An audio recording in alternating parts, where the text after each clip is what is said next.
Hey, Footy Bites family, strap yourselves in because we're about to dive headfirst into it in the buzz of this weekend's Premier League frenzy. There's no place I'd rather be than here, and it's time to dive straight into the heat of the battle. So grab a cuppa, kick back, and let's yarn over the highs and lows from the latest round of footy showdowns. Talk about David and Goliath. Forest, the underdogs, faced off against the towering might of Manchester City. And what do you know, they've come out on top. It was like poetry in motion when Hudson-Odoi latched onto Gibbs-White's feed and sent the ball whistling past Ederson in the 83rd minute. No one could pin this on Ederson though, especially after that defying gravity save that kissed the post. This isn't just any old win, pals. This is the end of a decades-long drought.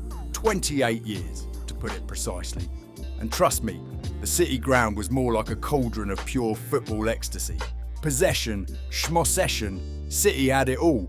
But they still left with zilch as Nuno Espirito Santo and his men played their hearts out.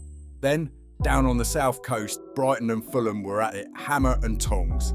The Seagulls snatched a scintillating 2-1 win, with Van Hecke's noggin doing the business before Pedro showed nerves of steel, tucking away a last gasp penalty.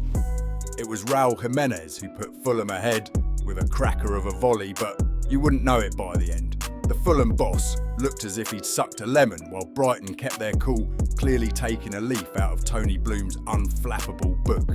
Welbeck may have been sorely missed, but Welbeck and March's second half entrance added a different dimension, ensuring that European dream remains in sharp focus for both sides. But wait, the drama doesn't end there. Over at Anfield, controversial doesn't even start to cover it. Liverpool, hauling themselves over the line against Southampton, reaped a 2-1 victory, but talk of the town was VAR and a few close shaves with the referees' cards. The Reds were preparing for their big soiree in Paris, and there was a bit of muddle with Van Dijk and Alisson, but Salah, man, that fella can find the back of the net even blindfolded. 2 pens sealed it, propelling him up the all-time scoring ranks like he was hitching a lift on a rocket. A comeback. Whispers of club law. It was all happening at Anfield. Meanwhile, over in South London, it was a cat and mouse game between Crystal Palace and Ipswich Town, with just a solitary goal separating the sides. Sarr, the hero, dedicated his late winner to his injured teammate, Mateta. Chances went begging left, right and centre, painting a picture of the dogged fight and never say die attitude on show. Ipswich's boss has a right to feel gutted. But Palace, banking on the spirit of the team, are gearing up for a sun-soaked training stint to keep their wits about them for the FA Cup. Shooting over to Villa Park, Watkins rubbed salt in his old team's wound, nicking a 1-0 win for Aston Villa over Brentford. Villa, missing a few heads due to the pesky muscle pain, dug deep into their tactical trunk to pull out a win. It was a scrape and scramble affair with offsides and penalty appeals waved away. But hey, that's the game we love, right? Gritty, gutsy and leaving Brentford with more than just the bee in their bonnet. Up at the old gold and black fortress of Molineux, Wolves and Everton were like two sides stuck in neutral, ending all square at 1-1. Harrison rediscovered his scoring boots right before Menezzi levelled the playing field. Though neither side caught fire, it was a tussle with implications for the dreaded drop zone as well as the midfield melee in the league standings. Implications not lost on either set of fans. Dare you think we'd calm down after that?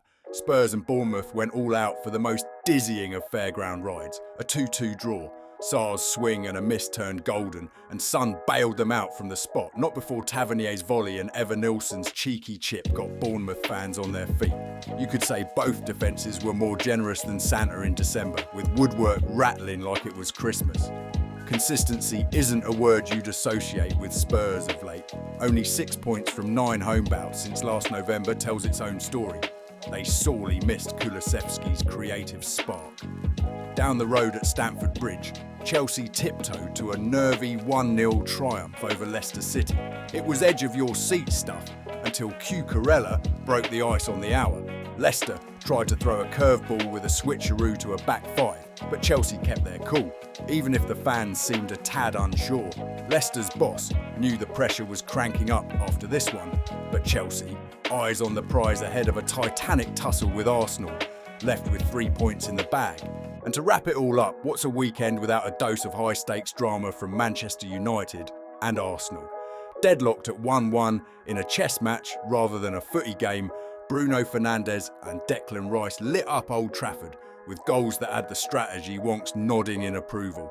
Arsenal owned the ball, but breaking down United's deep block was like splitting an atom with a toothpick. With protests adding to the sense of occasion, it was a tactical face-off that left both managers with plenty to chew over. And that's the long and the short of it, another weekend where the Premier League did not skimp on the spectacle. Got thoughts on the matches, a moment that had you cheering or reeling in disbelief?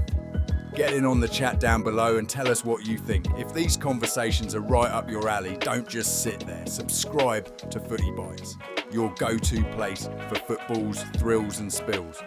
Until next time, keep living and breathing every pass, punt and play. Catch you later.